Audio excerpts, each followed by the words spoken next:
Hello there, ladies and gentlemen, I am the CHALL and welcome to the Donny Walsall preview. Please like, comment, subscribe, click that notification bell to next YouTube video, socials in the bottom of your screen and in the description down below as well. So first of all, a bit of history on our opponents, Walsall Football Club. So the club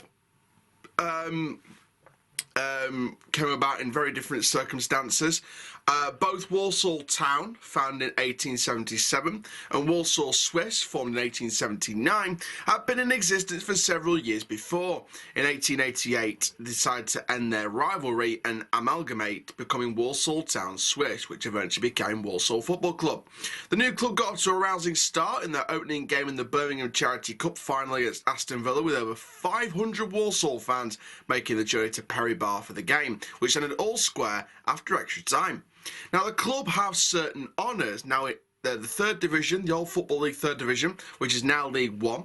They were runners-up on two occasions in 1960 to 1961 and 1998-99 seasons, and two-time playoff winners of that division in the 1987-88 season and the 2000-2001 season.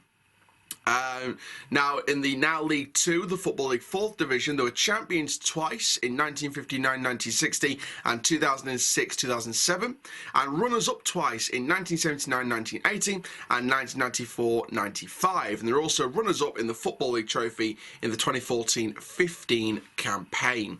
Now, obviously, Walsall managed by Michael Flynn right now, the former Newport manager. Walsall fans, comment down below how he has been for you guys, because I think for me personally, I think you got yourselves a really good manager there. Now, going into the game in terms of team news, we know that Rowe is back, we know Oluwu is back, we know that Griffiths is back, but we've got no Molyneux. He's out for up to 10 days, according to Danny Schofield in the press this week.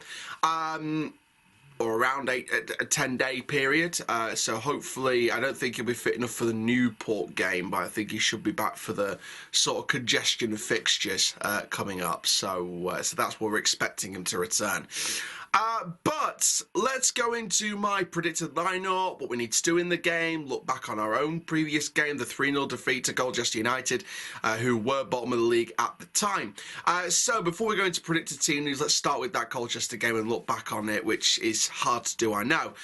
But it was just a poor game, really poor game. I think the second half was worse than the first, if we're being brutally honest. I think the first half was 50-50.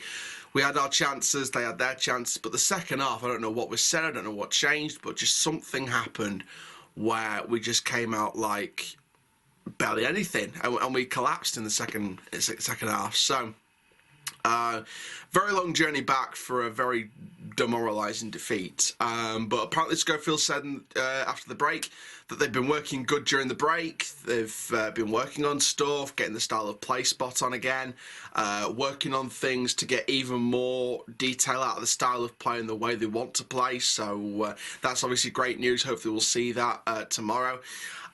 But let's go into my predicted team then. So with Molyneux out, that leaves an open space. Rowe I don't think is fit enough to start, in my personal opinion. But there is one particular person that's coming back that I do want to start. So we're going to go with Mitchell in goal. We're going to go with a back three of Long, Anderson and Oluwu. That is right. Rochelle Williams on the bench. And the reason why I've gone with Rochelle Williams on the bench is I think Oluwu has more pace on the right-hand side. And I feel like Williams, I mean, look at Williams. Him and Jonathan Mitchell have played the most minutes this season. They've played pretty much all the games. Pretty much all the games. I think they've played all the league games, and I think they've missed like one or two of the cup matches, like lower cup matches, like the Papa John's, something like that. So, you know, give Williams a rest, give Oluwu a break. Let's see what he does in the starting lineup. And also with Oluwu's pace, you can put him on that right-hand side and he can carry the ball forward exceptionally well. Long can do the same on the left-hand side, Anderson down the centre.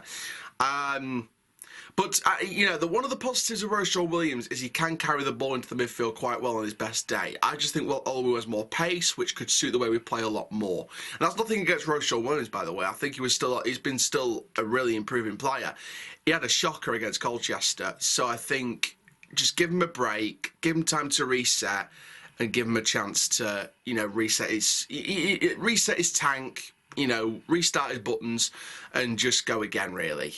In the double pivot, I've gone with Close and Biggins, as usual. Now, I've gone with Miller up front, of course. He's very fired up for this one. Hopefully wants to break his senior best scoring record against where he was on loan last season, which is Walsall on loan from Barnsley. But then, either side of Miller is the two wingers, wide forwards, that kind of role. I want to see them play as wide forward, because then what we can do is we can have Hurst on the left and we will have Max Waltman on the right. With Molyneux out and with Barlow out for what I think is 7 to 8 weeks, as far as I know. It's been somewhere between 6 to 8 weeks. With Barlow out, with Molyneux out, with Taylor just coming back, with Rowe just coming back as well. I want Waltman to be given an opportunity. This is his chance. His attitude's been changing. He's been playing well in training. This is his opportunity. This is a real chance for Max to have a shot in this team and to continue his stay at the Eco-Bar Stadium. So I'm going to go with Hurst on the left, Waltman on the right as the wide forwards, and then Miller up front on his own, but with much support as per usual. So, going into scoreline predictions, what am I thinking for this one? Well, in terms of the way Walsall play, I personally don't have much of a clue on the way Walsall play. I mean, Walsall fans can just comment down below how they play, and I'll reply to every single comment. You know I do. For me personally, I would like to see us just go at it from the front foot. You know, the break's been long enough. They should be re-energised. There's no sort of real... I mean, Molyneux's a blow, obviously, because he is starting to get back on form with the last few games. And, you know, he's been one of the better players his last few games. And it's hard to see him take that little injury. Hopefully he comes back the same kind of player that he was in those last few games, which is exceptional and really good. But, you know, apart from that, it's been very positive on the injury front. So it's going to be very, very interesting to see what we do in this particular game. But I'm going to go with a 2-1 win. I think that Walsall will come at us with some fight. But I'm not going to take any opponent for granted, because they never know what they can do on any given day. So I'm going to go with a 2-1 win. I think the break is... I think with the break that we've had, with the week and a half break we've had, with no FA Cup action going on as well, it's long enough. It is absolutely long enough, and we should be energised for this one. We should be playing with 100%. Whether we win, lose or draw, we should be playing with 110% energy as much as possible in this game. It's be all and end all. So, thank you very, very much for watching this video. Make sure you do like, comment, subscribe. I'm the CHALL. Ta-ra for now.